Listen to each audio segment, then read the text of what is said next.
Hello and welcome to today's online workshop. I'm Ros Rowan from the Academic Language and Learning Success Program here at Charles Darwin University. Today's workshop, as the name suggests, is going to give you skills to help you find credible academic sources and help improve your skills at paraphrasing, quoting and summarising in order to avoid plagiarism. The objectives of today's workshop are to help you understand what plagiarism is and how to avoid it, to identify and use strategies for reading and understanding literature in nursing, to understand the differences between terms and concepts used in your nursing literature, and of course, last but definitely not least, to help develop your skills in paraphrasing, quoting and summarising in your academic writing. I'd like to get you to think about what it is you understand by plagiarism. So I'd like you to grab a pen and a paper and write down what ideas come to mind when you think about what plagiarism means to you. What is it? What is it and what does it mean when you hear that term? According to the Charles Darwin University definition, it's presenting without acknowledgement the ideas or words of another as if they were your own. Now that might seem quite vague and often even more complicated to understand. So what I'm going to cover in this first section is what is it and how can we avoid it, okay? What I'd like you to do at this point in time is to think about some examples of what is plagiarism.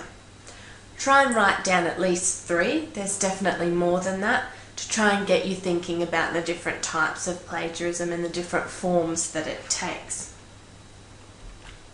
I'm going to talk through a number of examples of plagiarism today with the purpose and intention to make you aware of it. Not to scare you off, but to make you aware that this is academic misconduct and how to avoid it based on an awareness method. Okay? Presenting work of others as your own. Copying, collusion, recycling, fabrication of data, inappropriate paraphrasing, failing to credit the source, and inaccurate referencing. Now I'm going to explain a couple of these in quite a bit of detail, as you may not be aware of some of them or be unfamiliar with the terminology. Now the first one I'm going to talk about is copying. And when we talk about copying, we're referring to using the same or similar text or ideas from a source without acknowledging or quoting it correctly. Okay? Now this includes copying ideas from a book, any written document, copying an art, image, a design, a drawing, computer software programming, content from a website, or any other electronic source. Okay? Without acknowledging where you've got it from. It can also be the fact that you may have overcopied, overused a source and copied it straight into your assignment with no other information that's your own. Now collusion, you may or may not have heard of this or be fully aware of what it means, and there are other examples than the ones I'm going to give you. But the main example that I'm going to talk about is the idea of presenting work as independent work when it is in fact been produced in part or whole with other people. So you may have got together with your friends and said, you write the introduction, I'll write the body, and you can write the conclusion, Mary, and we'll all get together, put our sections together and each submit individual assignments, but we've each written sections, okay? That's collusion and that's not appropriate. It can also be where someone has helped you put an assignment together and it's transformed your assignment significantly with that help, okay? They've helped you write bits of it. That's not appropriate as well. It may also be paying for an assignment or handing students work to other students before the due date, giving them the opportunity to use portions of your work. It could be stealing someone else's work or offering to do someone else's work or assignments whether or not it's for payment. Okay, so this is quite a serious example of plagiarism collusion, but nevertheless it is inappropriate and it does happen. Recycling. Now this is often one that is quite confusing to people, but it's important to be aware of. And this is where you may republish sections of your assignment that you've used in a previous course's assignment. Just brought that across, it's still useful, it's still relevant, saves me writing a paragraph, and you haven't referenced it to say where you've come from. Okay, you can't just copy bits off other assignments that you've put together, even if that was correctly referenced and it was put in your own words. Recycling of your work still constitutes plagiarism. So that's something to be aware of as well. Sometimes that's unintentional and you're not aware that that actually is plagiarism. Okay. Fabrication of data or sources. So you might make up data to suit what you need to prove. That's not ethical and that's not right. You can't do that. Okay. Or you may have made up a reference list and you haven't actually consulted those references, or they may not actually exist, you've made them up. Okay, you can't do that. That's not ethical as well. And they're often quite easily spotted in assignments. So based on that, what I would like to talk about is what is inappropriate paraphrasing. Okay? When we talk about inappropriate paraphrasing, it's often where people have only changed a few words within the original and kept its structure from where they got the information from. The progression of ideas are the same as the original source, and they've pieced together quotes from the original source and or paraphrases as well. Okay, you cannot keep the same structure, okay, and only change a few words with synonyms.com. That's not correct paraphrasing, and I'm going to explain correct paraphrasing later on in this session to make you aware and to get you practicing proper paraphrasing. So why should we reference or credit a source? Why do we make you do it? Well, it's a really great way to let your readers know that this material has informed your work and it's come from another source. It shows us as well that you've got depth and breadth of knowledge now because you've consulted lots of different academic material. It also tells the reader, but it tells yourself as well, where to find that information should they want it as well, or they find it really interesting and want to read more by that particular author. And if you've referenced correctly, we can find that author, we can find their work, where it was published and what page you did get that information off. So it's also a really useful thing to give other people. So how can you avoid inaccurate referencing? First and foremost, in nursing, make sure that you're following the correct APA formatting guidelines. Download it from the library website. Have it with you every time you need to reference so you follow it exactly as it stipulates. If you haven't read it, don't reference it, okay? If you don't understand it, you shouldn't be using it as well. So that's really important. Don't just put things in your reference list or your in-text citation if you haven't consulted it. If you use a secondary source, make it clear, okay? You may be going, I'm not sure what a secondary source is. A secondary source is where you've got Smith's paper on mental health nursing, and within Smith's paper, he's referenced Allen, and you go, I really like that section that's by Allen, but it's in Smith. So in your citation, you need to let the reader know that this is Allen's work as cited in Smith 2013's work. So you need to make that clear to us as well. Make sure that you spell the sources' names correctly, okay? Spelling the sources' names incorrectly is not appropriate referencing, and it also makes it difficult if we would like to find a bit more out, hard to find them, okay? And most importantly, follow it consistently. Don't just do it for one or two references, do it for all of your references. So does all this matter? Does plagiarism matter? Does referencing correctly matter? Well, yes, it does. It is a breach of academic integrity. It's really important that we acknowledge the originators of the ideas, the data, the words, because they've spent time finding that information themselves or developing that research, and we should show that that's informed our ideas. It is poor scholarship. And of course, it's a failure to complete a particular learning process, okay? And it is unethical, and we want to be upholding the standards of the institution, not undermining them. Just as you'll need to uphold strict nursing regulations and guidelines, that's what you're being asked to do here at CDU as well, in terms of academic guidelines. So it's also preparing you for what you'll be expected of in the workplace. So how can we avoid plagiarism? Well, most importantly, make sure that you reference all your sources. Use the correct format for referencing. In your case, it is APA, so don't deviate from APA. If you are direct quoting, use quotation marks or block quote for all direct quotes. Even better, if you can, try to avoid direct quotes. Try paraphrasing it into your own words to show that you can link it directly to your purpose that you need to use that information for.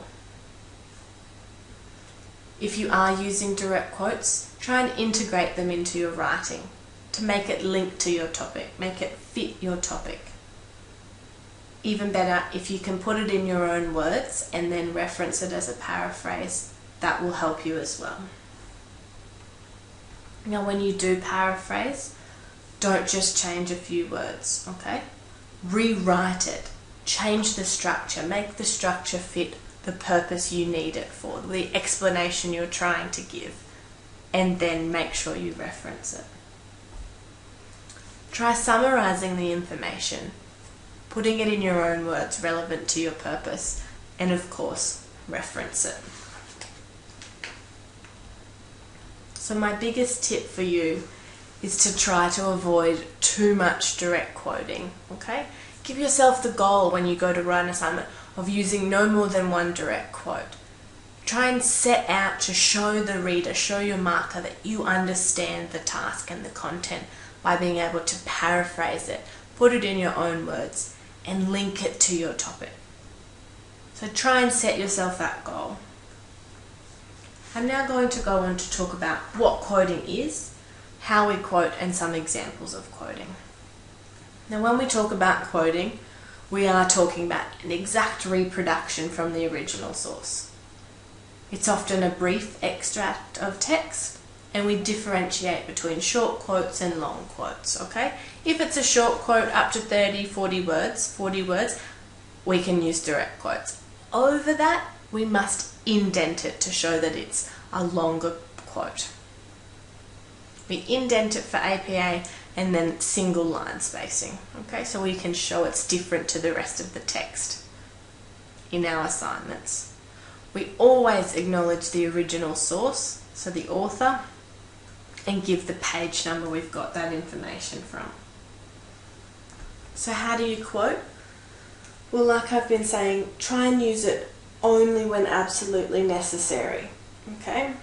Again, try to avoid those secondary citations, especially for quoting, because it becomes quite complicated. Smith's directly quoted Alan. Has he done it correctly? And then you're going to directly quote Alan in Smith. It becomes very complicated. If you like someone's work and it's a secondary citation, try and find the original so you can quote that. Make the point that you're trying to make in your own words, and then maybe you could use a quote to support it. So that would help you integrate it into sentences within your text. This is an example of a short quote that has been integrated into my writing. So I've introduced the sentence, although, then I've gone, drugs play an important part of the lives of every one of us. It is the person who takes the drug is abnormal. I've ended my quote and I've continued with my line of thought, observing strong opposition to such claims, and I've continued with my paragraph. I've included the author, the year, and the page number, following the APA guidelines. Okay? even better, I could have paraphrased this, okay? But this is an example of how you would or could integrate a direct quote into your writing to make it link to the topic. Moving now on to paraphrasing, this is what we are talking about when we use the word paraphrasing. We want to keep the same meaning that's been communicated in the text that you're going to be referencing, but you do need to change it substantially to put it in your own words. So you will need to use different words and phrases to communicate the meaning. It may be a same or similar length, okay? And now this may be a useful strategy for note taking, but it's also useful not just for paraphrasing blocks of text, whether it's paragraphs or pages. You may use it as a way of explaining a chart, a diagram, a piece of data, a patient's chart, okay? That is all paraphrasing the information that's been presented in the original, giving a paraphrase of it in your own words. So what's a good strategy to paraphrase? Read the text a number of times, okay? Then as you go through it, identify what the most important points or keywords that you need to use are, okay?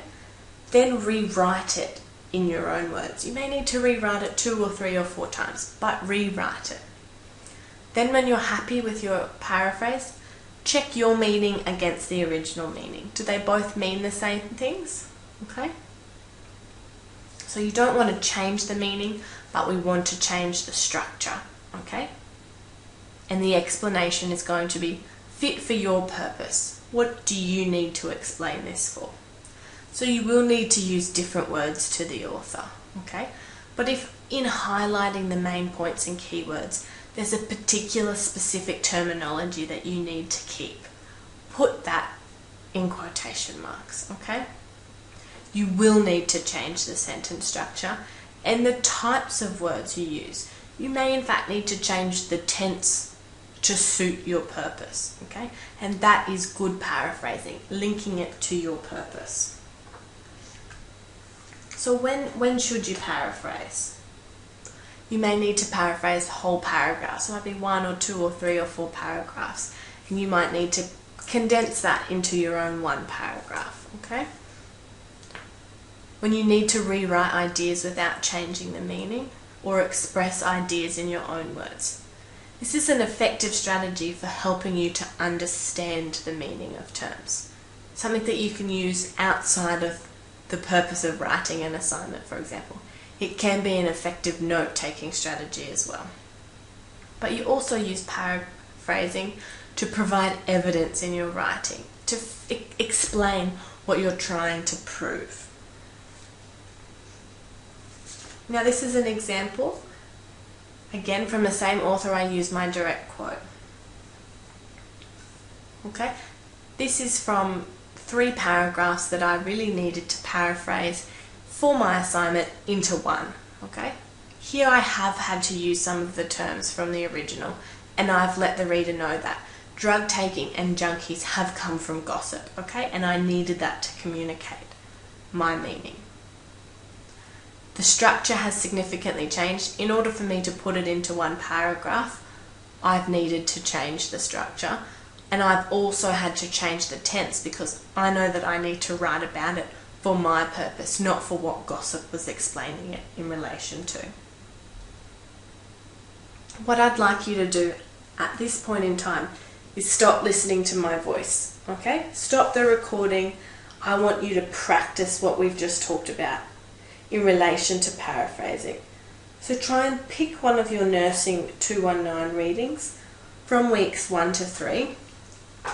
Pick 1 paragraph or pick 2 paragraphs and try and paraphrase it into your own words. It may take you 2 or 3 goes to get it right, but practice. This is going to help you come your assignments that are due in the next few weeks, okay?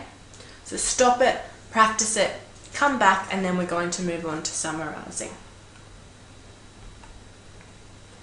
When we talk about summarizing, we often think of an overview of a text, the main ideas, and we need to reduce it to the most important ideas. Not all of the ideas, but the most important to communicate the meaning. And this is often a good strategy for incorporating core ideas into your assignments. So very similar to paraphrasing, summarizing technique applies. Read the text a few times. Just reading it once, you're often not going to understand it fully. Okay? So you may need to read it and reread it a number of times. Then go and identify the main points as you read. Rewrite the text from the notes that you make, or you've pulled out the main points that you've identified as you've read, and make sure that you've kept to those main points that you've highlighted as you've read that. Then you need to put it into your own words and explain it in your own words. Again, it should be relevant to the purpose that you need that information for. So when should you summarize?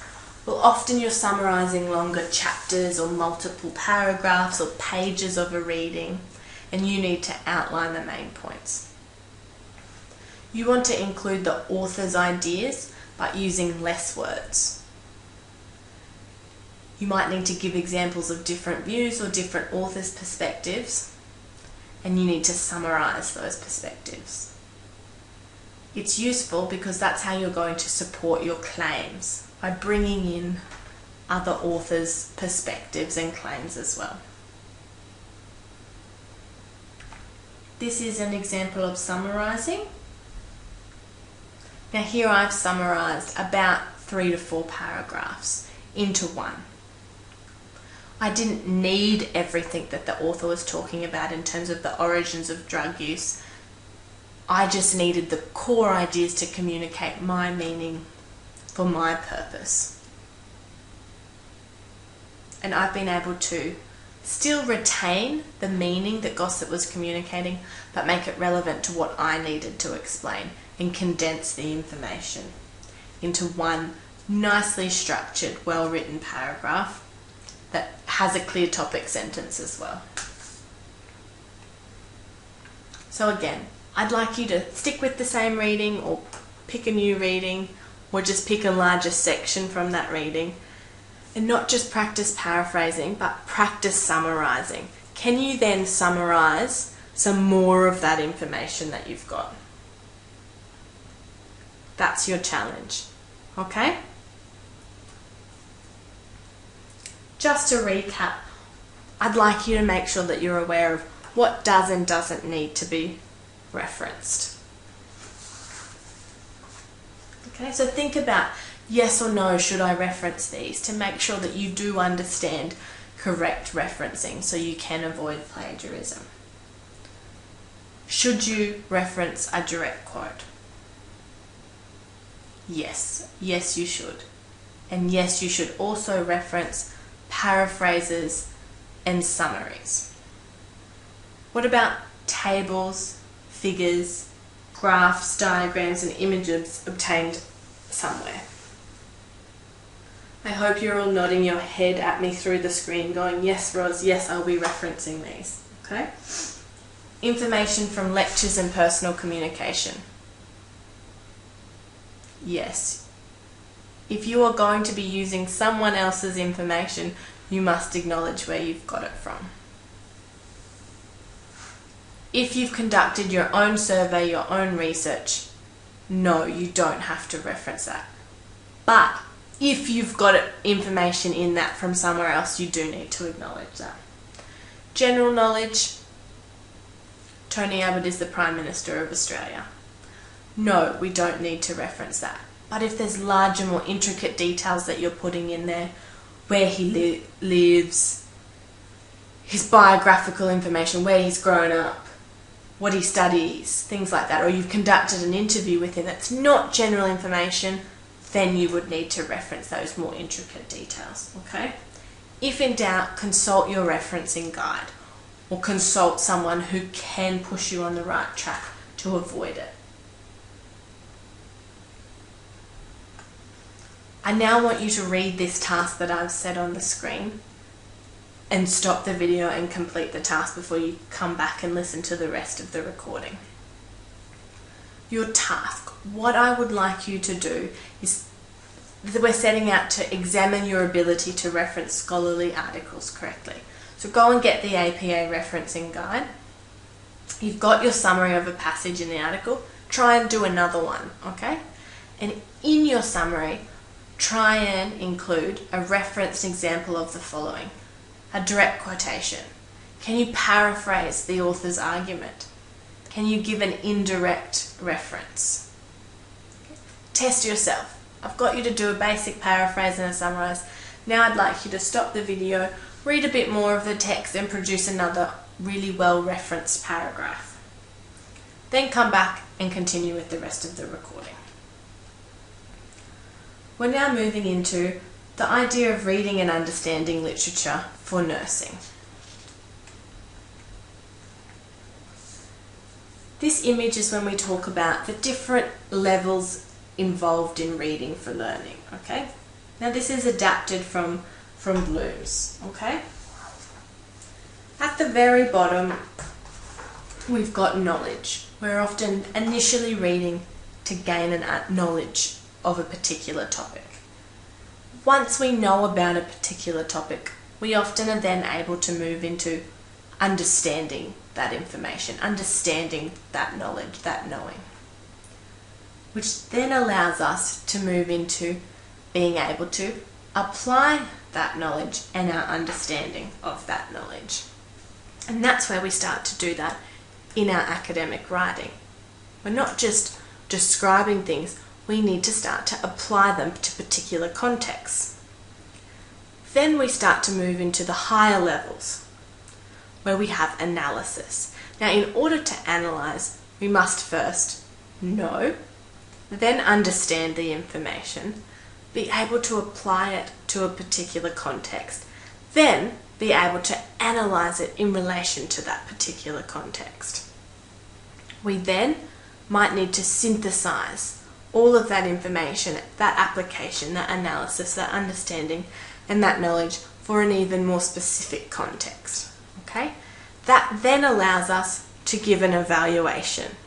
Okay? So as you can see, we go from reading to thinking, back to reading, then to writing. So in order to think and to write, we must read, but go through those various stages in terms of reading to move beyond the basic of just knowing and giving description to analysing and applying and synthesizing and evaluating the reading from that knowledge you first gained. So that's a nice visual that I like to give you just to show you the different levels involved in reading that you will move through throughout the literature and the tasks that you're set at university. So what's the importance of reading? Why do we ask you to do it? Not to be mean, but to give you academic knowledge, to help you develop your academic knowledge,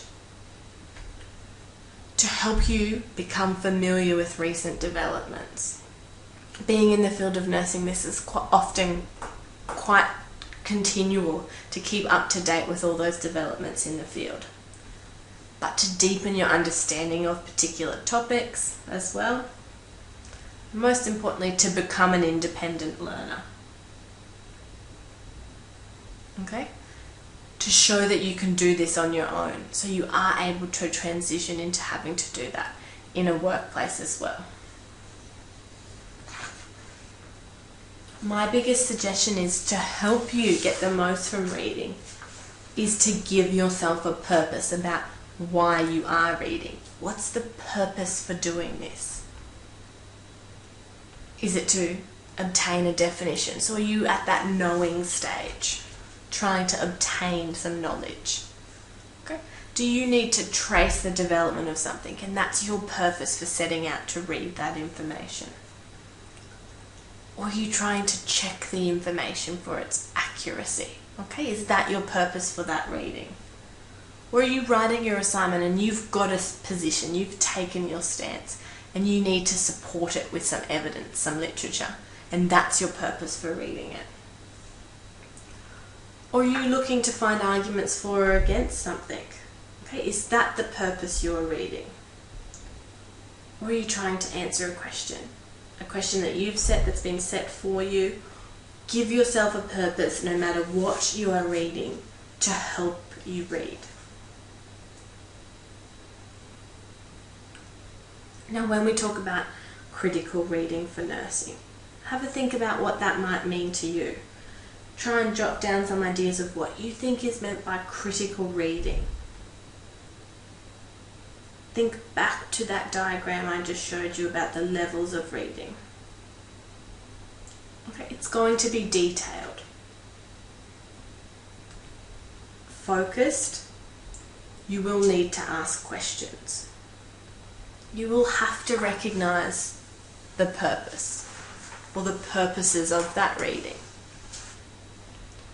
You'll have to, in your readings, identify arguments, link ideas within an article or across many different articles, and also recognize various assumptions. So here what you're doing in critical reading is you're doing those higher level thinking skills, you're researching, and then you're linking that information all together to your thinking and researching. Again, this is the next task that I'd like you to do, and I'd like you to stop the video to complete the task. I'd like you to select another paragraph from the reading that you've selected, and I'd like you to try and do a critical reading of it. So try and paraphrase it, but this time you need to start tying in these opinions, these critical analysis. What is that paragraph saying? Okay? What's it about? And most importantly, well, what are the underlying assumptions within that article? Okay? So stop the video, attempt to do that, and come back and see if you've done a similar process in the example that I'm going to give. So here I've summarized, but I've also done it critically, okay? I've summarized 3 pages and I've identified the assumptions from those pages, okay? I followed the same strategy when I needed to paraphrase and summarize that I gave you, and then I set out to find the underlying assumptions and what the author was saying, okay? It is quite long, it's a long paragraph, I'm not going to read it now, but have a look at how I've done it. I have highlighted that there is some underlying assumptions, okay? See if you've done those to your own critical reading. Have you been able to identify what the assumptions that the author was making and link them together?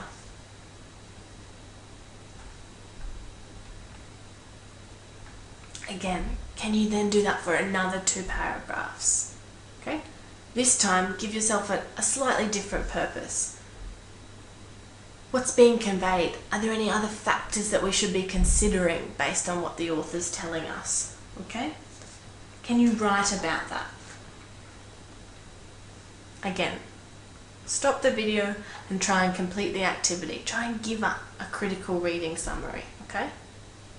Critical reading, critical writing. It's going to help you understand the information a lot better. Stop the video and come back to it.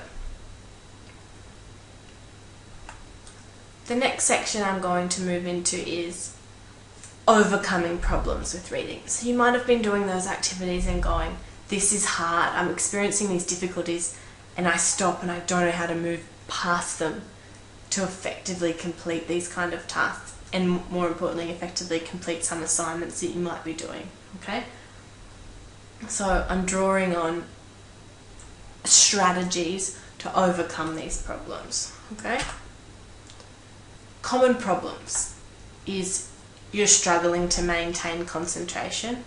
It could be your environment, you're distracted, the poor lighting, or maybe you need to mind map what you understand of the reading to see your progression of ideas. Struggling for motivation, break it down into chunks. I'm only going to read a page today. Have a purpose for why you're reading. Maybe you just feel like you have to read, but why do you need to read it? Set yourself a purpose. Once you complete it, it's nice to reward ourselves. something's too difficult, I'm going to expand on that in a second. Reading comprehension, speed of reading. Okay, you might not need to read every word. Skim, scan, preview the information. Read shorter, simpler things to build up your confidence in reading. Test yourself. Practice paraphrasing. Test your understanding of what you have read. Vocabulary is limited. Well, reading will help expand your vocabulary, especially for nursing. Read for what you need to expand it for. Your eyes keep wandering back over the page. It may be a difficult reading. You may need to go back to some previous week's material that have built on those basics to help you understand it. Give yourself deadlines to finish reading can be helpful as well. Again, check your understanding. Can you summarize that chapter that you've just read, that you understand it? But what happens when you've done all of that? You've read it 3 or 4 times. It still makes no sense at all. And this happens to everyone at some point. How do you read really challenging material? First, try breaking it into chunks. Don't try and read it all at once, just a section and try and get through that. Skim. Can you find out an overview of what the article's about that might help you get into the article? Read for what you understand. Okay? Do you understand the introduction? Okay? Then move on. One paragraph you might understand. Then go, okay, now I'm going to understand the second paragraph that links to that, and build up as you go. Ask questions. I'm sure other people are finding it difficult as well. Can you make connections between another text that you've read that might help you understand this particular information? Or you may have to look for additional resources to help you understand the things that are being discussed in that reading. Write notes while you read. Once you've understood something, make sure you explain your understanding of that reading. Go back to it. You may need to come back and read it 3 or 4 times, and on the 4th time then you've understood it because you've learnt a few other things. Have a goal, have a purpose. What are you trying to find out from this particular reading? Or come back to it the next day. You may have absorbed enough information for the day and you can't process something really complicated. Things to think about when you're reading to try and get that critical thinking happening. What's the writer's position? Okay. Well, what evidence are they using to support their position? And you'll have to think about that, what evidence you're going to use to support your positions when you have to write your assignments. How accurate is their evidence? What's their methodology? Are there any limitations? Have they been biased to one particular point of view? Are their claims well supported? Are the claims that this author's making consistent with other authors across the field? Do you agree with their opinion? Well, if you do, you need to justify why you do. And if you don't, again, can you justify why you don't? Can you reference another particular author that agrees with that? Agrees with the fact that they may not be consistent across the field?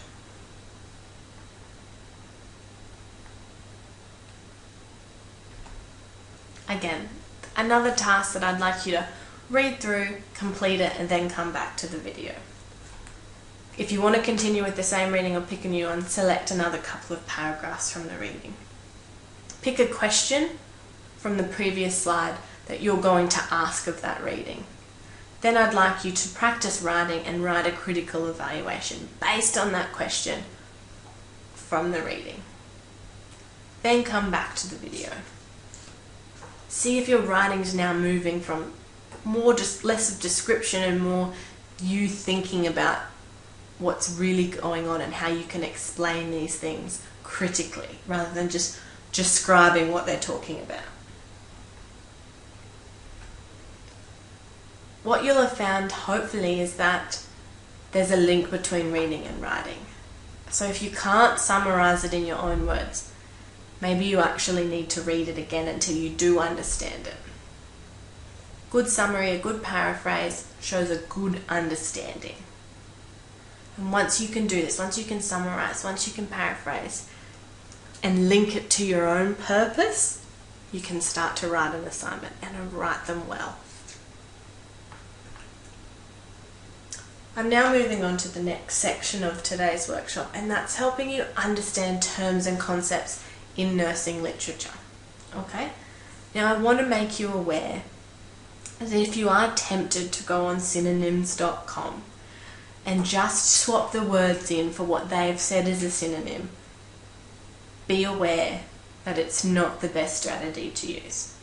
Now why? Well, here's a fun linguistics fact for you.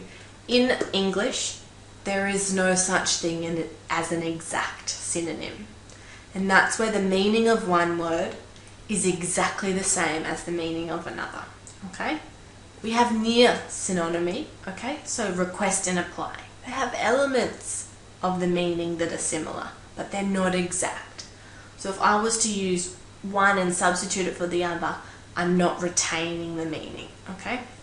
So it's really important as a nursing student that you understand the difference between the similar terms and concepts to ensure that you don't just substitute them in and change the meaning of the theory or the particular aspect of the literature, okay?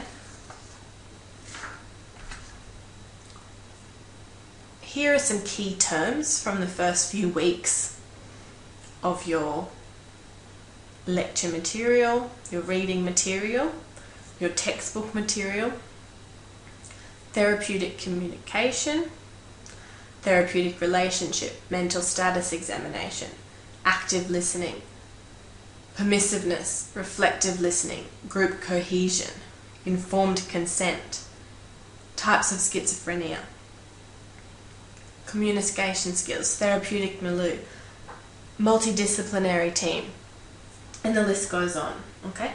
These are the different terms and concepts that you will need to be able to not only just understand them, but be able to explain them and link them to different purposes, different times when you'll have to use them, okay?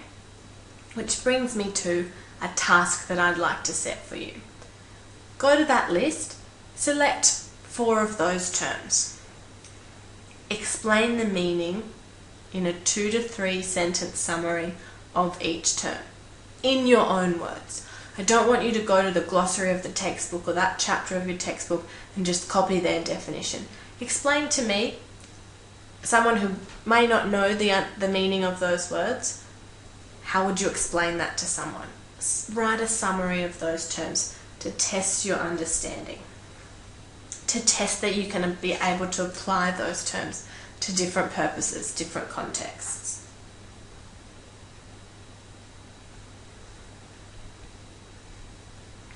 Here's my reference list for today. I've modelled it based on APA, so you can see how that's really important to follow no matter what you're doing in academic writing or presentations as well. Please follow the link that you've been given by Brian to provide feedback on this workshop. Just follow the link. When you do select workshop, please select embedded workshop and then type in the box NUR219 so we can make sure we match the feedback to the Nursing 219 workshop. If you would like further information or more assistance with these skills, please feel free to make an appointment online with us on our ALLSP website. Book an appointment. We can contact you via phone, or if you're willing to come into campus face to face, that's fine. Either option is available, whether you're internal or external, but please do make the most of our services to help build your skills. I hope you found today's workshop useful, and I wish you all the best.